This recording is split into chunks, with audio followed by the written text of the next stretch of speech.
Ever been to a wedding that went completely off the rails? Well, hold on to your seat, because the story we're about to share is betrayal drama and a wedding ceremony that no one will ever forget. You won't believe what happens when Lisa finds out the shocking secret her fiancé has been hiding.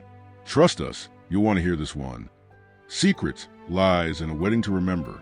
It was supposed to be the perfect wedding.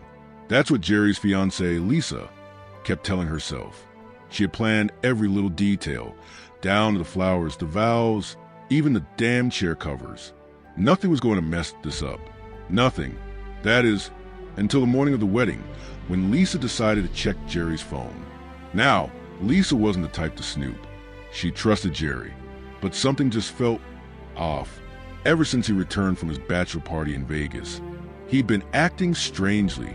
At first, she thought it was just nerves. He was about to marry her after all. But then there were the little things. He couldn't sit still, avoided eye contact, and had mumbled through his vows at rehearsal. It all seemed suspicious.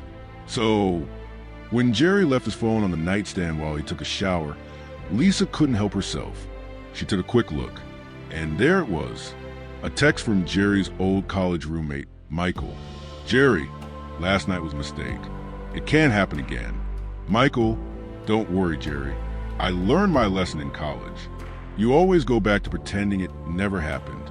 Lisa blinked. She read it again, and then again. It took about 30 seconds for it to finally hit her.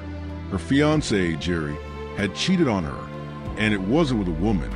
It was with a man, Michael, at his bachelor party.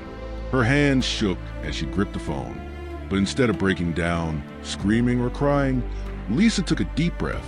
She slid the phone back onto the nightstand, finished getting ready, and made a decision. If Jerry thought he was going to get away with this, he had another thing coming. The wedding from hell. The ceremony started like any other wedding. Guests filled the pews, the organ played, and Jerry stood nervously at the altar, beads of sweat forming under his tuxedo. Lisa, dressed in white, walked down the aisle, and Jerry smiled, probably relieved she hadn't figured out his secret yet. But that relief didn't last long. When the priest asked if anyone had objections, Lisa took a deep breath. She turned to Jerry and said, "Actually, I do." The church fell silent. Jerry's face went pale. "Lisa, what are you doing?" Lisa didn't flinch. She pulled out her phone, held it high, and read the text aloud for everyone to hear. Last night was a mistake. It can't happen again. Gasps filled the room. Jerry's mom clutched her chest like she might faint. Michael, sitting in the third row, turned ghost white and whispered, "Oh no." Jerry stammered, "Lisa, let's talk about this in private." Lisa cut him off, her voice sharp. "Oh, I think here's a perfect place. We're about to make vows about honesty and faithfulness. So how about you tell everyone where your mouth really was last weekend?"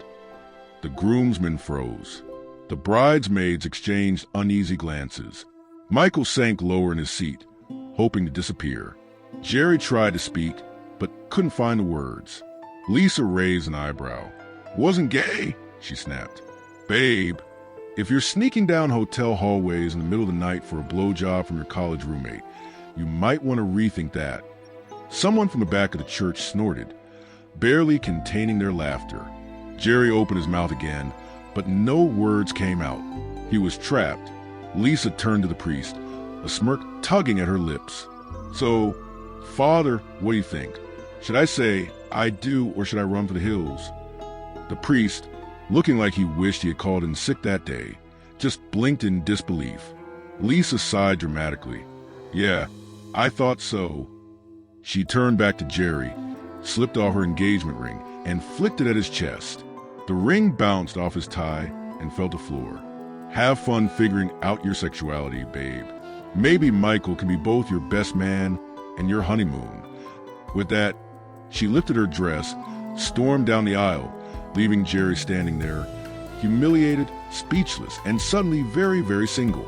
As the church door slammed behind her, Jerry's dad leaned over to his wife and muttered, "Well, at least we don't have to pay for the reception."